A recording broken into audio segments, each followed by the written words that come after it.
You were talking about a class war. What do you think about a wealth tax in the UK or across Europe? I'm all for it, but I'm all for something much more fundamental.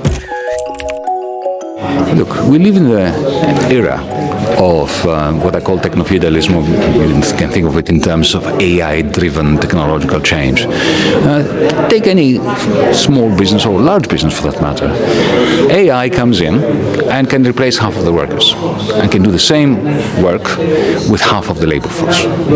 Now, if it is privately owned, it will do it, and half the workers will lose their jobs, and then you will have to increase universal credit, and then the government won't have the money to pay it, and then there will be austerity, and there will be cruelty to the many, right?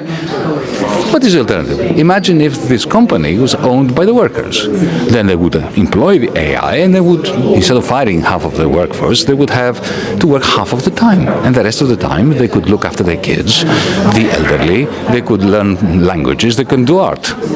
So the solution in the long run must be socialism. We have influential figures at the moment like Gary Stevenson, who are calling for a wealth tax. I don't know if you know of him, but what do you think about the left having these charismatic figures who are able to break down economics in an accessible way? Are they important for the left's movement? Well, I don't believe in the great men of history, but we do need communicators.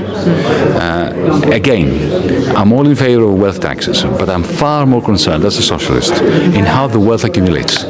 And it doesn't accumulate to those who are more productive than anybody else. You see, there is a fundamental fallacy in this capitalist world of ours. The fallacy is that wealth is produced privately, and then the state comes and taxes it. No. Wealth is produced collectively, and privateers come and privatize it. So we need to change that. So you said that in the UK, democracy is on death row. What is the biggest threat to the UK's democracy at the moment? Well, it's not just in the UK, but it is very significant that it is in the UK as well, because this is the country where Karl Marx ran to in order to write Das Kapital. And if this place goes to the doghouse, democratically speaking, then we are all in trouble, those of us in Greece, in Germany, and so on and so forth.